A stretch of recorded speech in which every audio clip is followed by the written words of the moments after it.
Off their shoes, we can't wear shoes in there. If you don't mind going in your stocking feet, or else you could put their little booty covers there if you'd rather just put that over your shoes, but most people just to do this, whatever you're comfortable with. Get rid of all the stones in here. Just don't even walk up the hill. Seems like anytime there's real fine stones, I always get them in my shoes. Yeah, it's just I know. the way I walk or something. They find my shoes too. He's still on the first floor. Yeah, it's yeah. He's coming fine. So this, the primary reason this summer kitchen was added was because the next room we're going to go into in just a minute, it's called the Keeper's Kitchen, or the Lighthouse Keeper's Kitchen. And cooking in there with the wood-burning stoves really heated up the entire lighthouse. It's definitely this. What is that? Amanda thinks it's the weather alert radio. Oh, It's a test. a test. Okay, I didn't know what that was. It's the weather radio. The weather's, weather bad weather's gone through already. Yeah, it looks Just like last it's night. Yeah, well, you guys just came over on the ferry today? Yeah. Well, the ferry, Not the Washington Island. No, We get the, Harvey, yeah, over here. So are you just here for a day hunt? yeah. yeah, over here, yeah. Yeah, and you're staying in Washington Island? Yeah, we stayed last night on At the Washington Viking Island, Village? and tonight, Oh, yeah. Viking Village. Yeah, okay. So anyway, this was added, one of the primary reasons was to keep the rest of the lighthouse from getting so blasted hot, particularly in the summertime. Really get hot cooking in there. And so this was a nice addition for folks.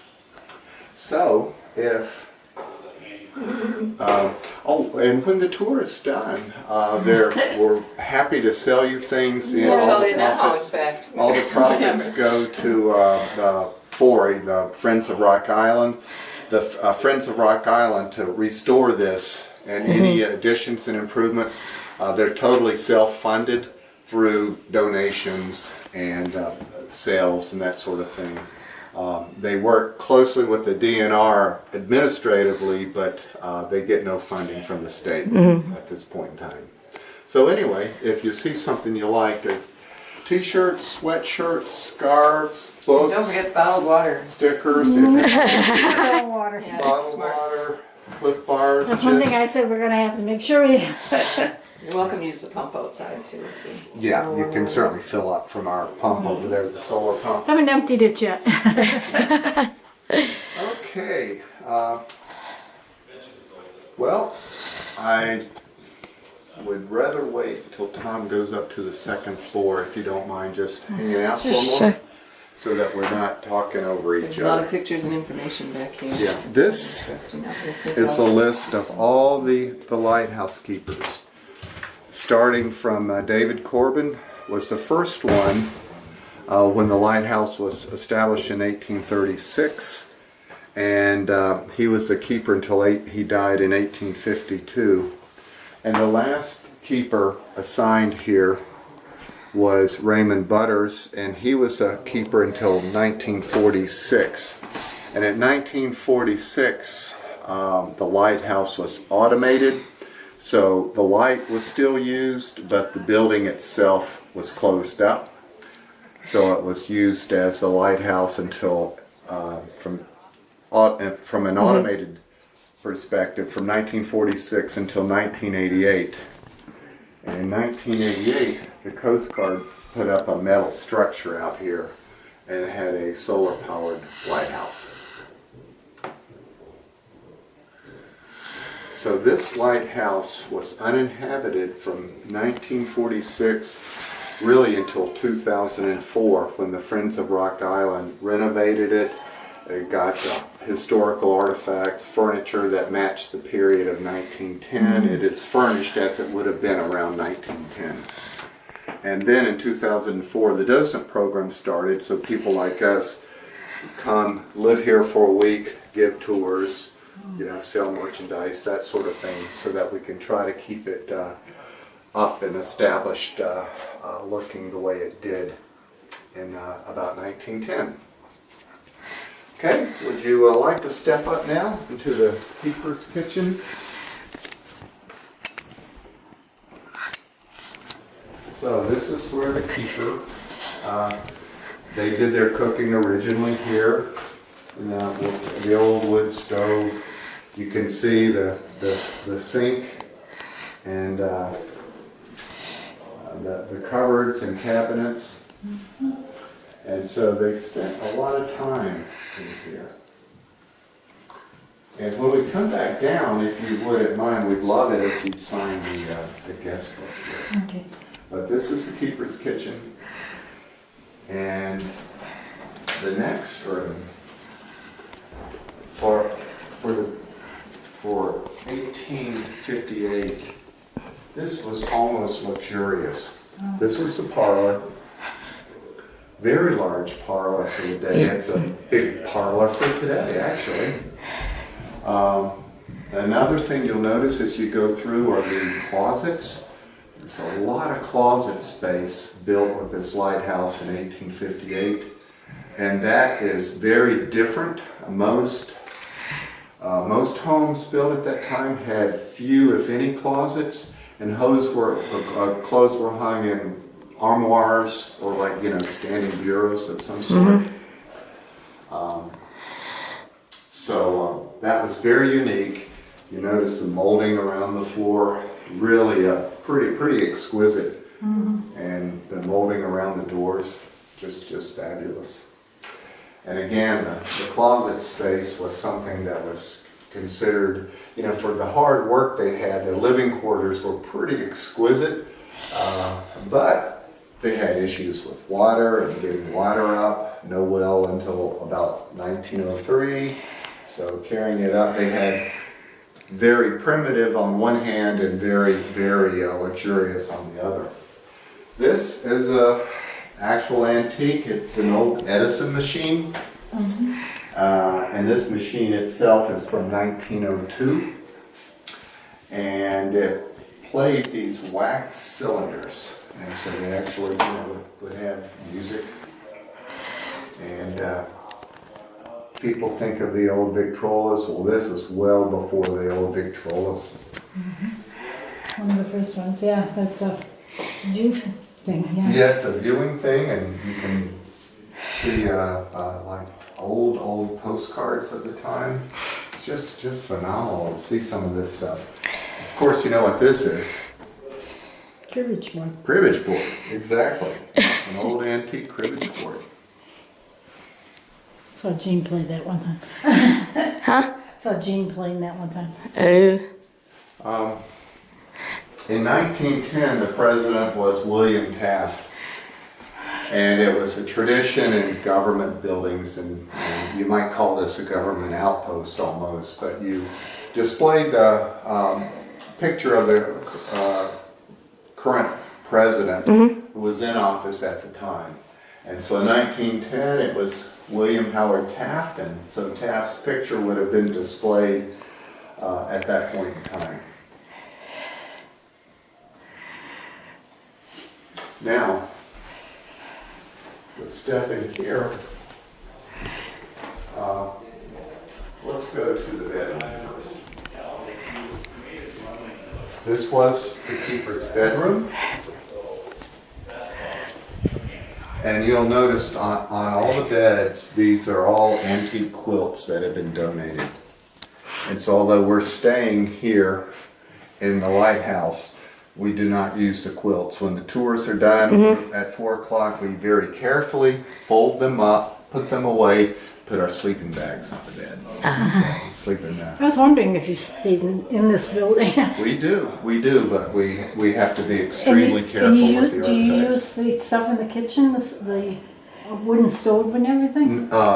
No, in the summer kitchen, there is a gas stove that we use and a gas refrigerator, and it's just for us to do our own cooking. We don't do any cooking or anything like that in the In the in regular that kitchen. keeper's kitchen. And we typically eat outside at the picnic table. And then we have, we'll heat up water to clean our dishes and put them away and that sort of thing. Notice the chamber pot underneath the bed. And the wash basin for, cleaning up, washing your hands, your face in the mornings. And one thing I'll show you that's interesting. When we get up to the lamp room where the light is, you'll see that there are big, large window panes surrounding the light room. If one of those panes broke or blew out because of a really strong storm or broke for any reason, the flame goes out. And it was critical to keep the flame lit. And this is actually where they stored the spare window frames. And you can see they're quite large and they are extremely heavy. They're very, very thick really glass. thick, yeah. Really thick, really heavy.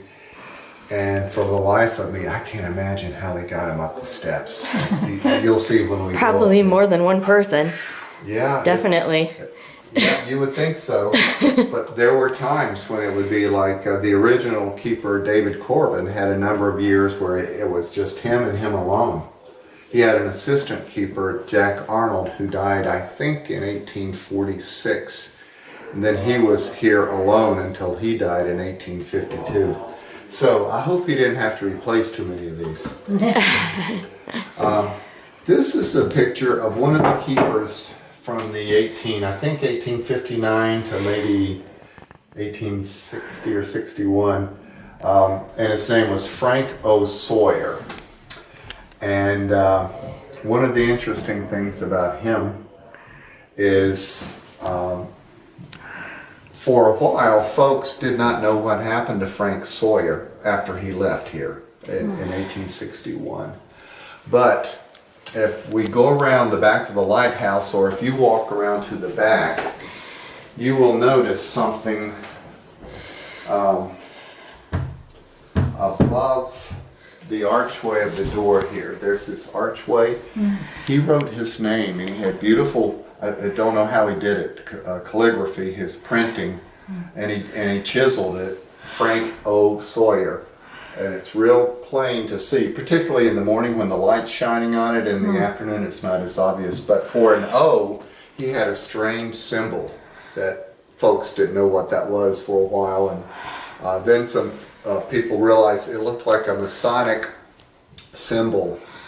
And so they did some research through the Masons and found out that Frank O. Sawyer was a Mason. And so they found out more information about him, what happened to him after his stint here through the Masons. Yeah. And then they found out that from that he was from Vermont, and then they found out he was a Union soldier, and he was in the military from 1861, sometime after he left here, until he was discharged in 1866.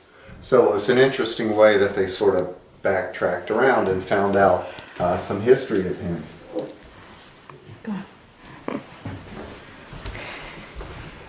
This was very important to the keepers and the assistant keepers. It was Netflix circa 1850, the traveling library. And supply ships would come maybe about once a quarter, every 3 months or so. And they would bring needed supplies, whether it was oil for the lamps, later when they converted to kerosene, food supplies, meats and dried grains and that sort of thing. And this would be full of books. And so the entertainment at that time was you read. You just read. And from what we've been able to gather, when a new supply of books would come in, these are not necessarily vintage books from the time. But when a new supply of books would come in, we understand it was like Christmas Day for them. They were just thrilled to get them. And then they would be changed out. When the supply ship would bring this in, they would take this back Yeah. and add They, another they would take the lighthouse old stock. books and Yeah, they'd go to restock them another with new lighthouse. books. With, Yep. Would you like to come up and we'll show you the assistant keeper's quarters?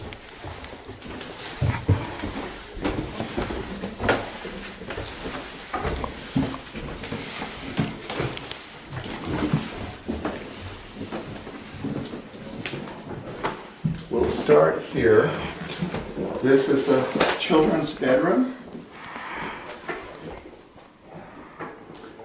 And we're not exactly sure what this was, why this was built, what it was for. I mean, could it have been a bench for the kids to sit on and look out? maybe. Could it have been a step up?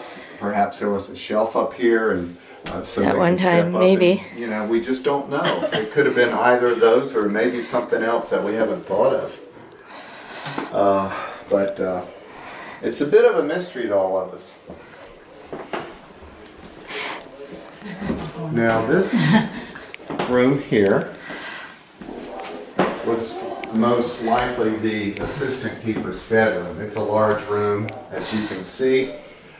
And as in the other one, wash basins, a crib, and all these, remember all these, like the cribs and the furniture were all donations, and they're all pretty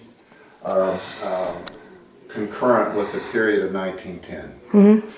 And chamber pot, of course, and there became a upgrade to the chamber pots.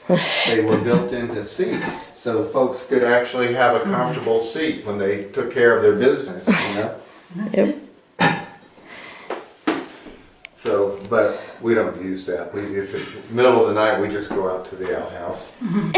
The crib, a little hobby horse here for kids.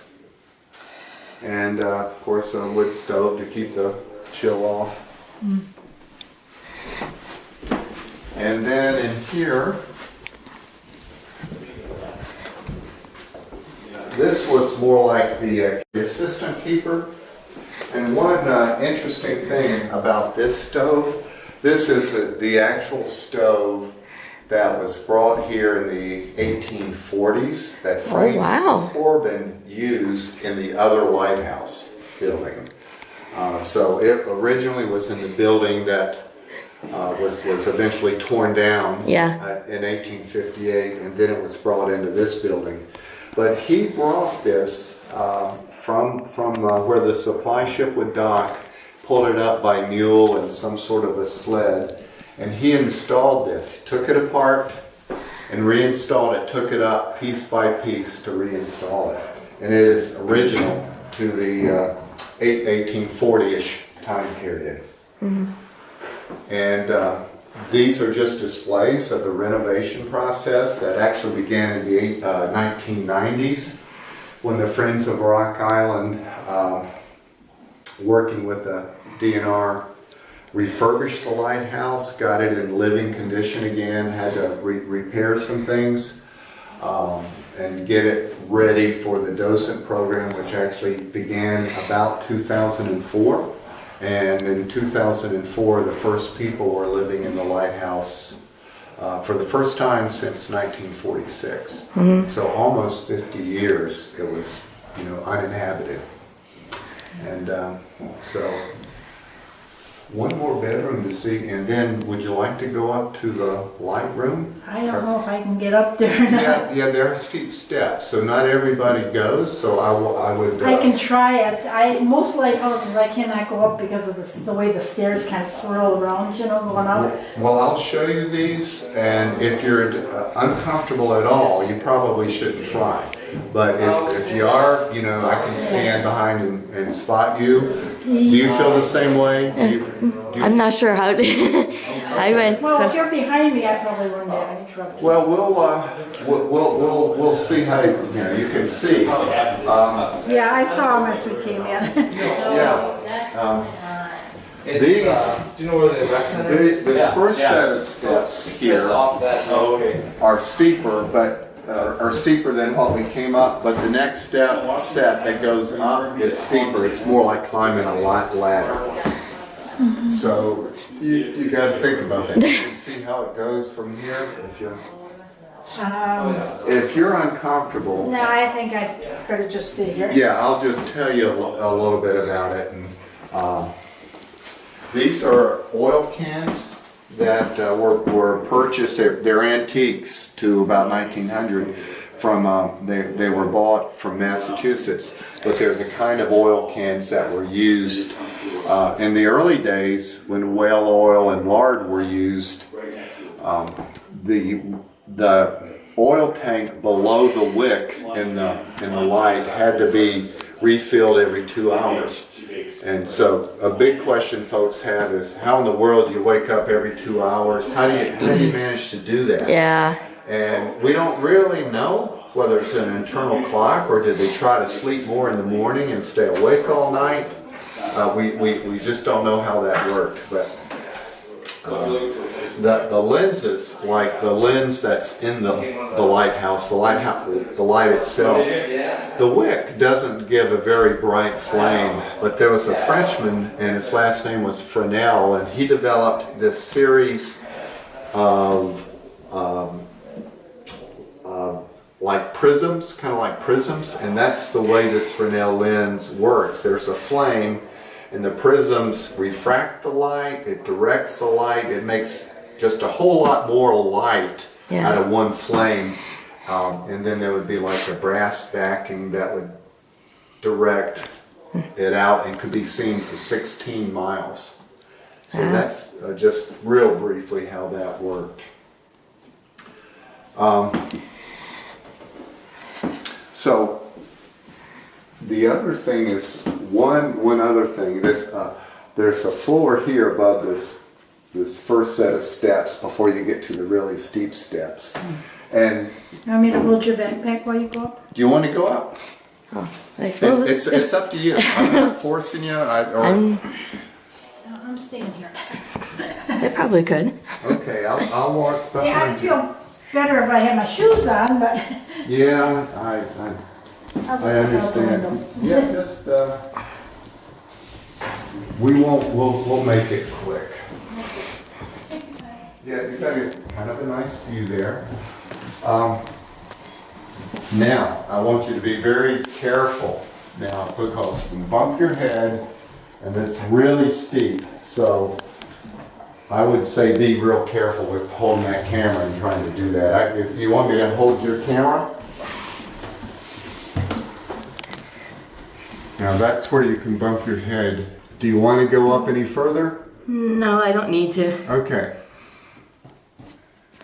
Okay, then the way you do this is you back. Would you like me to hold this? Yeah. You back down just like you're coming down a ladder.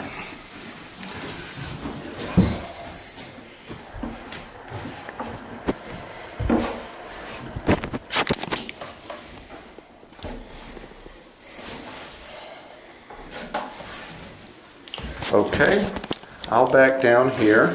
I'll hold your camera. We'll do it the same way. This is not quite as steep, but it's still pretty steep, so please be careful.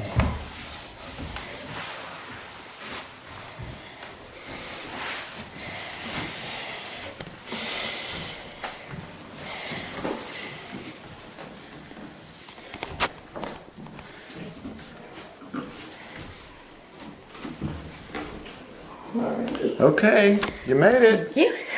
Well, great. Well, that's about it. So we'll head on down. now that's